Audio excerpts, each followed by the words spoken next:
है, न ही कोई घुसा हुआ है,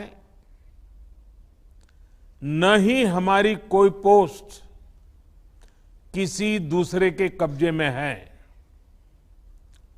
लद्दाख में हमारे 20 जाबाज शहीद हुए, लेकिन जिन्होंने भारत माता की तरफ आंख उठाकर देखा था, उन्हें वो सबक सिखा कर गए हैं। उनका ये शौर्य, ये बलिदान हमेशा हर भारतीय के मन में अमिट रहेगा। साथियों, निश्चित तौर पर चीन द्वारा एलएसी पर जो किया गया है, उससे पूरा देश आहत है, आक्रोशित है। ये भावना हमारी इस चर्चा के दौरान भी आप सबके माध्यम से बार बार प्रकट हुई है। मैं आपको भी आश्वस्त कर रहा हूं कि हमारी सेना देश की रक्षा के लिए कोई कसर नहीं छोड़ रही है। डिप्लॉयमेंट हो, एक्शन हो, काउंटर एक्शन हो, जल थल नभ में हमारी सेनाओं को देश की रक्षा के लिए जो करना है वो कर रही है। आज हमारे पास ये कैपेबिलिटी है कि कोई भी हमारी 1 इंच जमीन की तरफ आंख उठाकर भी नहीं देख सकता। आज भारत की सेनाएं हर सेक्टर में एक साथ मूव करने में पूरी तरह सक्षम है। ऐसे में हमने जहां एक तरफ सेना को अपने स्तर पर उचित कदम उठाने की छूट दी है, वहीं दूसरी तरफ डिप्लोमेटिक माध्यमों से भी चीन को अपनी बात दो टूक स्पष्ट कर दी है।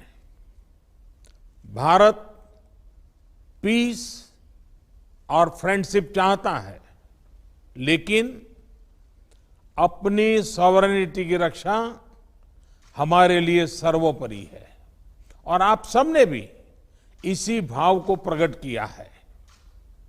साथियों, बीते 5 वर्षों में देश ने अपनी सीमाओं को सुरक्षित करने के लिए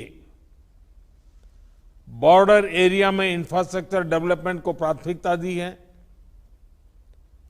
हमारी सेनाओं की दूसरी आवश्यकताओं जैसे फाइटर प्लेन्स, आधुनिक हेलीकॉप्टर, मिसाइल डिफेंस सिस्टम आदि पर भी हमने बहुत बल दिया है। नए बने हुए इंफ्रास्ट्रक्चर की वजह से खासकर एलएसी में अब हमारी पेट्रोलिंग की कैपेसिटी भी बढ़ गई है।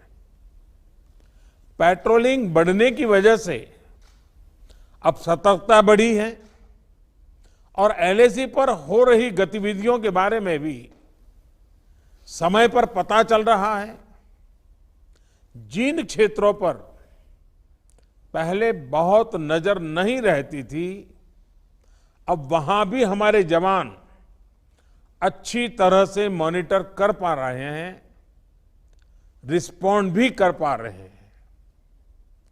अब तक जिनको कोई पूछता नहीं था, कोई रोकता टोकता नहीं था, अब हमारे जवान डगर डगर पर उन्हें रोकते हैं, उन्हें टोकते हैं। बेहतर हो रहे इंफ्रास्ट्रक्चर से एक मदद ये भी मिली है कि हमारे जवान जो उस कठिन परिस्थिति में वहां तैनात रहते हैं, उन्हें साजो सामान पहुंचाने में आसानी हुई है।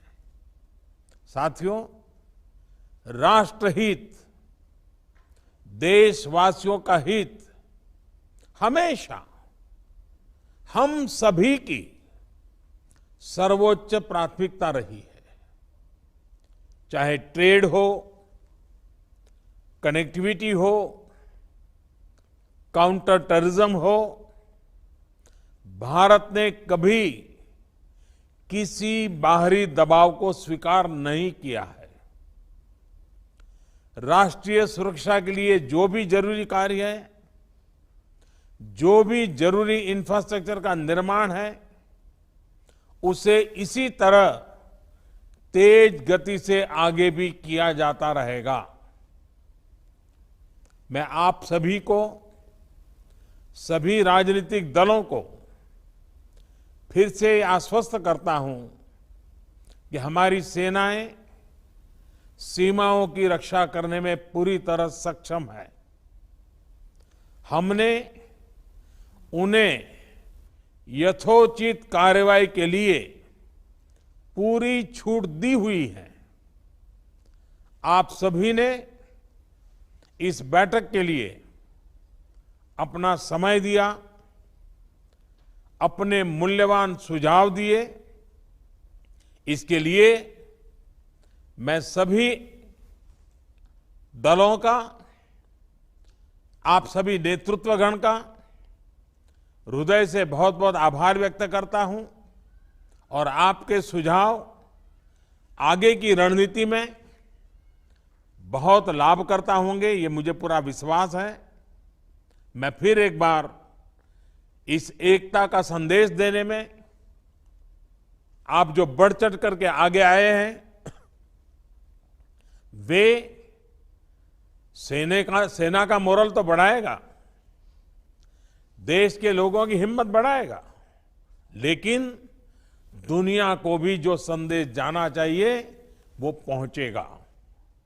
और इसलिए आज की मीटिंग में आपकी सकारात्मक भूमिका का बहुत मूल्य है, उसका बहुत ऐतिहासिक महत्व है।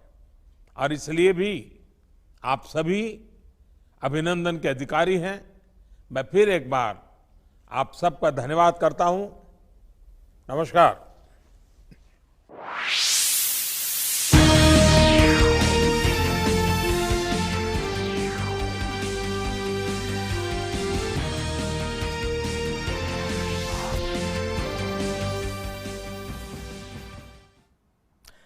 Right, so we're listening to the remarks made by Prime Minister Narendra Modi to the all-party meeting via video conference, which ended just a short while ago. Remember, a large number of parties and party leaders attended that video conference.